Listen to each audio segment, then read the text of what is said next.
So, following our podcast, the first one, which was about liquidity and how SMEs can maintain liquidity in their system despite the circumstances they're facing right now with the economy, with the bad economy.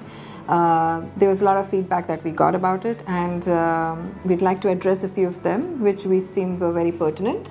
And let's have a go at it, Ron. Let's go. So, one of the feedback that we got was about delaying suppliers' payment is not a nice suggestion to give on a public forum. Ethically, it's a grey area. What do you have to say about that? I thought that would generate some controversy, but all publicity is good publicity, right? Yes, ethically it's not correct. Absolutely, ethically it is wrong.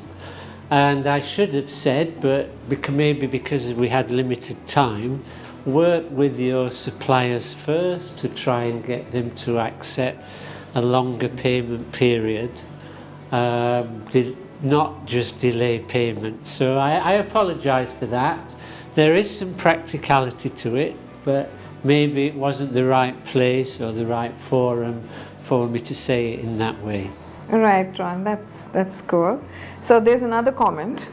It would be great if Ron would have talked more about focusing on improving efficiency via operational excellence. What do you have to say about that? I think that would be the subject of another podcast, because I was primarily talking about liquidity rather than efficiency of operations. And we can certainly do a podcast on that. Okay, so we'll work on that.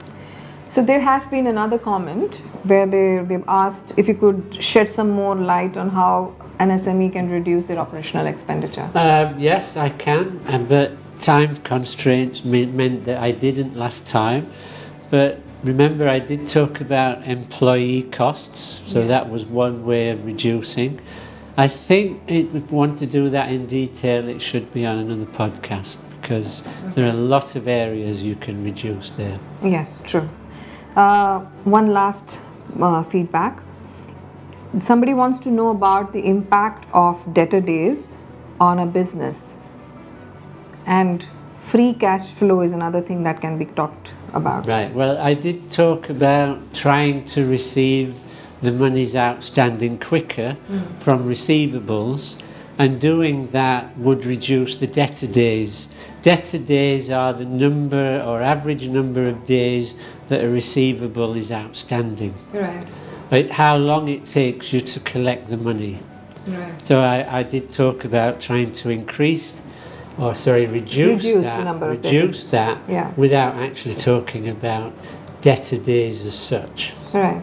I think these are all technical terms that people may not fully understand, and I think there could be a separate part on trying to understand what these terminology actually mean. But these podcasts are not only about accounting and finance, are they? Yes, I can do that, certainly do that. If that's the end of the feedback on me or the podcast, there was one question asked about you. Which was what? Why do you always look so serious? I don't think I looked very serious. Did I? Apparently you did, yes. But I think it's because we were talking about serious things. Well, you could smile every now and then and look friendly. That's good feedback. I'm going to do that. Right, thank you. Thank you.